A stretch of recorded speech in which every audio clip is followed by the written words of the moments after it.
Hello students, and welcome to a new episode. This is episode 12, covering module 1, unit 3, in which we will be focusing on writing. As we said previously that we have two types of writing during the first term, narrative writing and descriptive type of writing. In today's episode, we are going to focus specifically on the narrative type of writing. Now, the general idea behind narrative writing is basically telling a story. You tell stories to your friends all the time. You tell them what happened over the weekend, what did you do, so you are natural storytellers. The purpose behind narrative writing is to tell a story to make a point. Some entertain and others inform readers. It is important to know that even if your story is not fictional, if you're talking about a personal experience, it is still considered a narrative.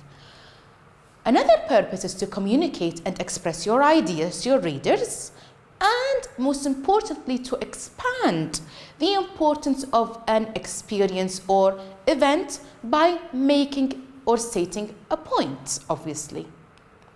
There are some guidelines that you need to follow in order to have a good pace of narrative writing. What are you going to do? You're going to start with an outline, which is important to organize your ideas and put them in order so it becomes easier for you when you narrate the events. You're going to state your purpose clearly. Why are you writing this piece of writing? What are you trying to tell us? You're going to use clear, concise, and appropriate language. Make sure that the language you use, your reader can actually understand and is concise. Examples of narrative writing include stories, which are fictional, and biographies, which could be non-fictional. And it is important to revise your writing. This is a very important step, to revise your writing and see what's missing and what's not. Now, before we start writing our topic, let's take a look at the writing process in detail. As you may remember, we have 5 main stages in the writing process. We start with the pre-writing stage, followed by drafting, revising, editing, and finally publishing. Let's look at each stage separately. With the pre-writing stage for narrative writing, as we said before, it's basically the planning stage. You're just planning your writing here. You're going to think about the topic and the ideas you want to present to your reader. Here, you're going to gather as many thoughts and ideas as you can related to your topic. And you're going to make either an outline, a mind map for the report, or use a graphic organizer. In our case, in today's episode, we're going to focus on how to create an outline. Now, what is an outline? It's a type of plan that helps you organize your writing. So it's a pre-writing strategy, a plan. It allows the writer to categorize the main points and to organize the paragraphs in order that makes sense, in a chronological order, and to make sure that each idea paragraph can be developed. The outline can help you with drafting. So you have your ideas already organized, you just apply them by connecting them together. This is how your outline should look like.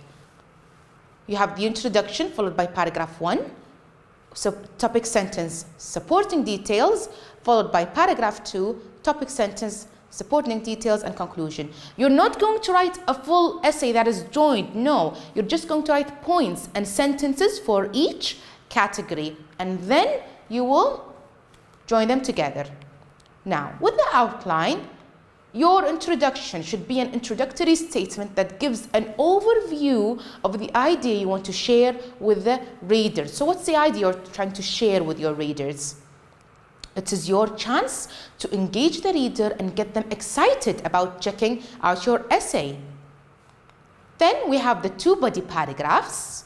First body paragraph, the The writer has to write about the first idea clearly, using the main thoughts and supporting details. So that's your first idea. Idea number 1, you're going to support it with details, remember. For the second paragraph, body paragraph, you're going to present a second idea. It's not the same idea as the first body paragraph, no. It's a second idea with supporting details. And you will end with a concluding sentence, which brings us to the conclusion, which is the final sentence to close your subject with an emphasis on the final product. Now, with narrative writing, try to conclude with a sentence by reflecting on your experience if you are talking about a personal experience. So, how it helped you, what did it encourage you to do more, for example. So, try to reflect on your experience. Moving on to the second stage, which is drafting. With drafting, you're going to now use the ideas mentioned in the plan or the outline and write a complete rough draft of your essay. Focus that it's a rough draft. It's not the final thing yet. It's a rough draft, so you can still edit your writing later on.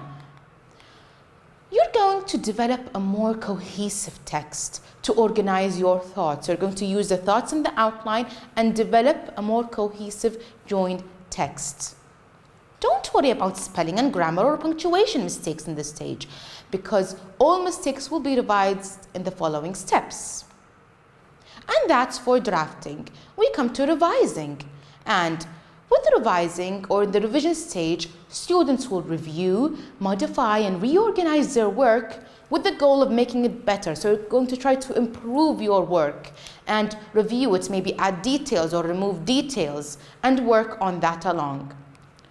Then you come to the editing stage, which is an important part of the writing process. Here, you will proofread and correct errors in grammar, spelling, punctuation marks, and edit to improve style and clarity. So, you're going to make sure you have no spelling mistakes, punctuation marks are in their correct place, no grammatical mistakes, and so on. And finally, we move on to the publishing stage, which is basically sharing the report with the rest of the class. And that's the writing process. Along with the writing process, you need to understand that you have rubrics that your teacher follows in order to check your writing and grade you. What will you be graded on? Let's see. You will be graded on planning. Did you create a plan, a mind map, an outline, a graphic organizer, and so on? Did you jot down your ideas? The exposition of ideas and coherence. So are your ideas strong? Do they support your theme or your argument or your purpose, or are they not? And coherence. Are they coherent? Do they get along together? Do they go together? Paragraphing a number of sentences. Make sure you have the correct number of paragraphs, which are 2. Good job. And number of sentences. If the task tells you to write no less than 12 sentences, you are expected to write no less than 12 sentences, or else marks will be deducted from you. You will be graded on grammar, so make sure your writing is free of any grammatical errors. You'll be graded on spelling and punctuation and handwriting, so make sure to write in a clear and neat handwriting.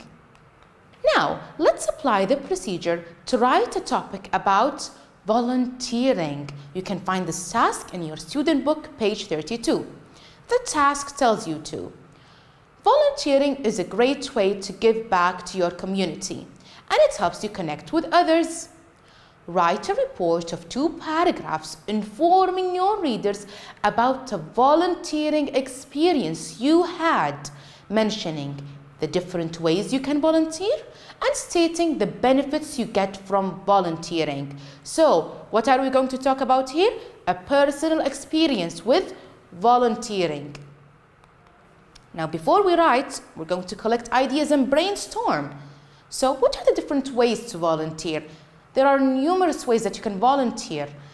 You can help with the beach cleanup, help teach younger students, participate with distributing needs or products for those who are in need, taking care of the elderly people at a nursing home, for example.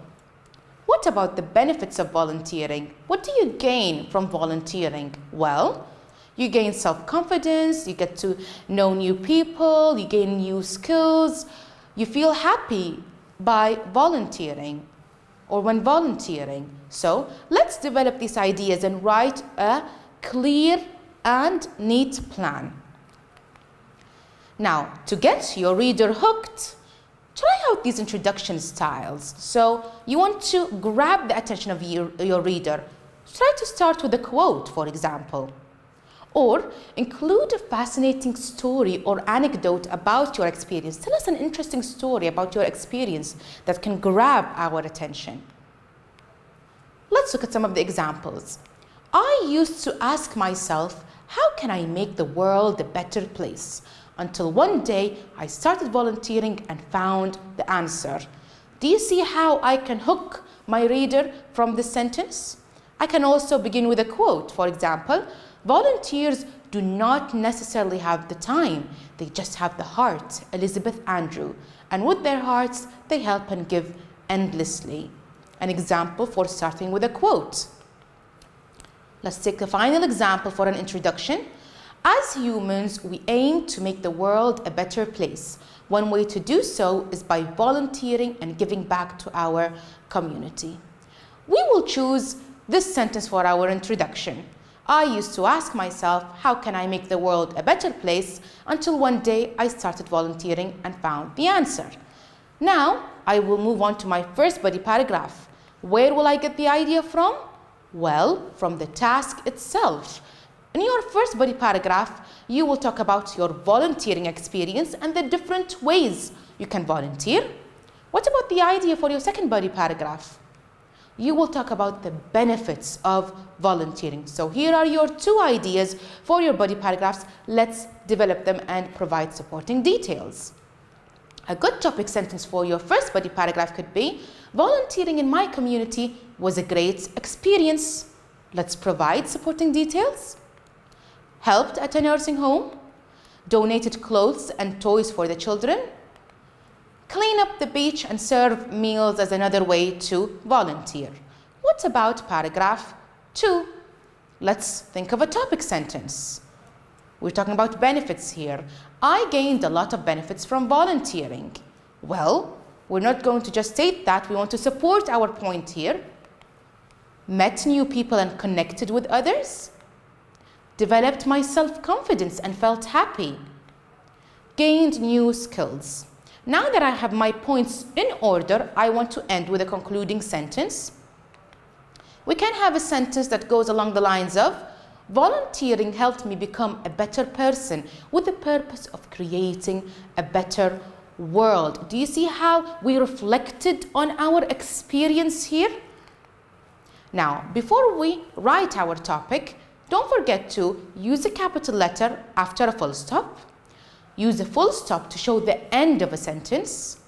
Use a comma to show a pause in a sentence. And use a question mark to show a direct question. Let's write the topic together, shall we? So you start with the introduction that we previously discussed, your topic sentence, and you provide supporting details. Let's read the supporting details together to see how we joined or connected our details to form a paragraph.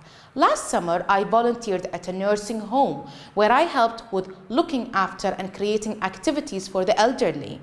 I really enjoyed my time there. Therefore, I decided to also volunteer by donating clothes and toys to children in need. There are many other ways we can volunteer, such as cleaning the beach and serving meals for those who are in need. Do you see how I supported my point here? And I narrated the events of my personal experience. Let's look at body paragraph 2. You will start with your topic sentence and again provide supporting details. Let's read the supporting details together. I had the chance to meet new people and connect with them. Moreover, I developed self-confidence and I felt very happy every time I achieved something and helped someone. More importantly, I gained new skills and my communication skills had improved greatly. Volunteering is also great for the growth of the mind, body, and soul. Do you see how I connected my supporting details here? And finally, I end with my conclusion. After I've written the draft and revised it and added extra details or removed unnecessary details, we come to the editing stage, which is a very important stage in the writing process. Here, you're going to edit your report. So let's do that together. As you can see, there are red boxes and these are the mistakes in your writing. Let's correct them together. Let's look at the first mistake. Experiences. The word doesn't look right, so what's wrong with it? It is obviously a spelling mistake. Excellent. So you're going to refer to a dictionary and find the correct spelling. Let's look at the second red box. Activities. Again, it's a similar mistake to the first one. It's a spelling mistake. Good job. So you're going to find the correct spelling for it. The third mistake we have in our first body paragraph, we have a full stop before this word, and the word here does not begin with a capital letter. So what are we going to do? We're going to change it, and because it's the start of a new sentence, we're going to start with a capital letter. Excellent. Moving on to paragraph 2. Look at the first red box here. Moreover, I developed self-confidence. There is something missing after moreover. What is it? Is it a full stop? No, I'm adding something. Excellent. It's a comma. Then we have helping. There is something wrong with helping. Let's read the sentence together. I felt very happy every time I achieved something or helping someone. It doesn't sound right, does it? No. So it's a grammatical error here, and you're going to correct it, and it's going to be helped. Last mistake here. I gained new skills and my communication skills had improved greatly. The word communication here, there's something wrong with it. It is obviously a spelling mistake. So you're going to write the correct spelling for it. And that's how you're going to edit your work. Now that you've edited your work, what are you going to do? You have a piece of writing that is free of errors, no grammatical errors, no spelling mistakes, no missing punctuation. You're going to publish your report. This is how your report should look like as a whole. Don't forget to indent before your paragraphs. In this episode, we managed to look at how to write a narrative writing. We looked at the parts of a narrative essay, and we planned our narrative essay, including introduction, body paragraph 1, body paragraph 2, and the conclusion. And thank you for watching.